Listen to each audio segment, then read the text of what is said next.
Ich könnte einfach nur kotzen.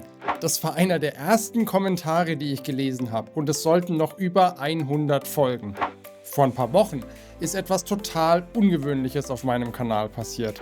Ein Video von mir, das monatelang kaum jemand interessiert hat, ist innerhalb weniger Tage plötzlich auf über 16.000 Aufrufe gesprungen.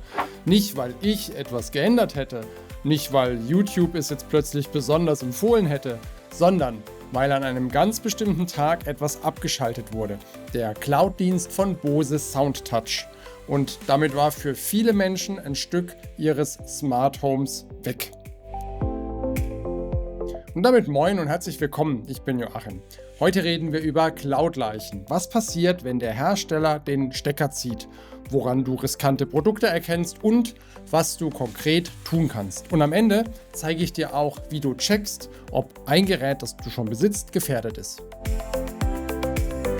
Ich möchte dir ein paar Kommentare vorlesen, die ich in diesen Tagen unter meinem Bose-Video gelesen habe.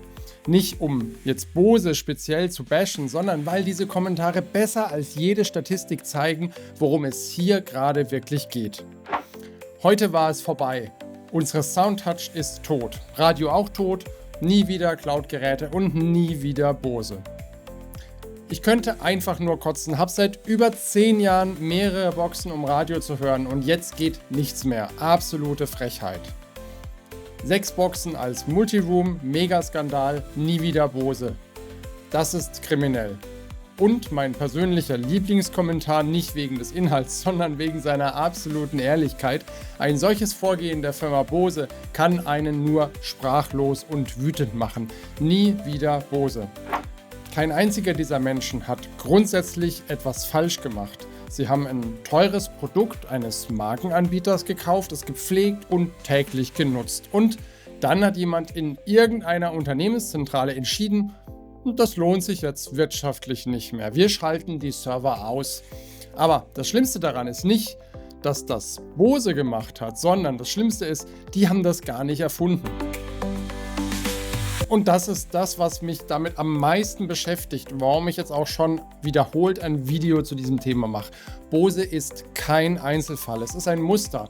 Schauen wir mal in die Vergangenheit. Insteon, US-amerikanischer Smart Home Hersteller, hat über Nacht und ohne jede Vorwarnung alle Server abgeschaltet. Rund 100.000 Nutzer sind am Morgen aufgewacht und haben plötzlich festgestellt, nichts funktioniert mehr. Keine Cloud, keine App, kein Support.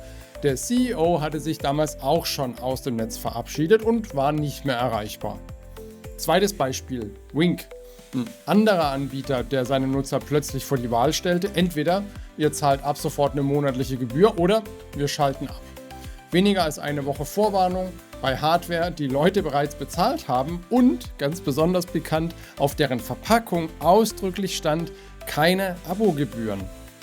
Oder nehmen wir Belkin Remo, die Smart Home Steckdosen und Schalter. Ankündigung im Juli 25, Abschaltung im Januar 26. Alle Geräte betroffen, egal wie alt. Erst nach öffentlichem Druck gab es immerhin teilweise Rückerstattungen. Und das sind jetzt nur 3 Beispiele zusätzlich zu Bose. In einem älteren Video auf diesem Kanal habe ich noch eine ganze Reihe weiterer Fälle besprochen. Das Muster ist aber immer wieder dasselbe. Gerät kaufen, jahrelang nutzen und eines Tages kommt eine E-Mail oder auch keine E-Mail und plötzlich ist Schluss. Und jetzt die Frage natürlich, die uns alle interessiert: Wie erkennst du jetzt so ein Gerät? Und zwar idealerweise bevor du es kaufst und nicht danach. Ich persönlich stelle mir da immer 4 Fragen bei jedem neuen Gerät. Und ich verspreche dir, eine davon wird dich definitiv überraschen. Erste Frage: Läuft das Gerät auch lokal, also ohne Internetverbindung? Und wenn die Antwort Nein ist, kann deine gesamte Investition vom Wohlwollen einer Firma abhängen. Zweite Frage: Nutzt das Gerät ein offenes Protokoll, also sowas wie Zigbee, Z-Wave, Meta, Thread, Bluetooth? Das sind Standards, die niemandem gehören und nicht einfach abgeschaltet werden können. Und jetzt kommt die Frage, die fast alle übersehen und die gleichzeitig das klarste Warnsignal ist. Wie verdienen die Firmen eigentlich ihr Geld? Ist es vielleicht ein junges Start-up, Venture Capital finanziert, Hardware fast zum Selbstkostenpreis? Das klingt ja wie ein Schnäppchen, ist aber das totale Warnsignal, denn Wenn ein Unternehmen nur beim Verkauf der Geräte Geld verdient, aber die Server dauerhaft kostenlos betreiben muss, dann ist das keine Frage ob, sondern ganz einfach nur noch die Frage, wann das nicht mehr wirtschaftlich ist. Und die vierte Frage: Gibt es eine aktive Community oder Open-Source-Alternativen für das Gerät? Das ist die letzte Absicherung, so wie bei Bose, wo die Community immerhin alternative Lösungen entwickelt hat, sogar bevor Bose die Cloud final abgeschaltet hat. Aber diese Lösungen eignen sich längst nicht für jeden Nutzer, weil sie eine gewisse Komplexität mit sich bringen. Was kannst du daraus lernen? Was kannst du für dich mitnehmen? Schau mal auf dein eigenes Smart Home. Hast du ein Gerät, das ohne Cloud gar nichts mehr kann? Kein Licht, keine Steuerung, keine Automation. Und schreib mir es gerne mal unter das Video, welches Gerät du da nutzt und wo du skeptisch bist. Ich helfe dir dann gerne einzuschätzen, wie groß das Risiko ist. Und hier sind 3 Empfehlungen. Erstens, setz auf lokale Systeme. Home Assistant läuft bei dir zu Hause, kein externer Server, den dir jemand abschalten kann.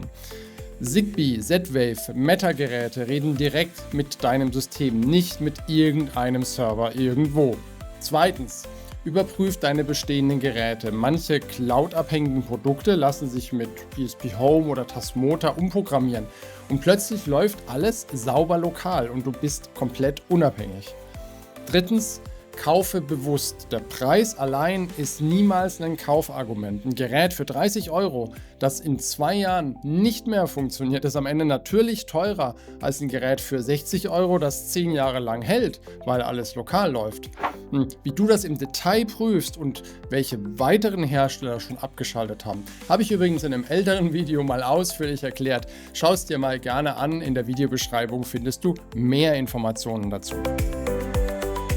Die Bose-Geschichte hat mich aus einem einfachen Grund so sehr beschäftigt, weil sie zeigt, was auf dem Spiel steht. Nicht nur Geld, sondern auch massiv Vertrauen. Das Vertrauen, dass ein Produkt morgen noch so funktioniert wie heute.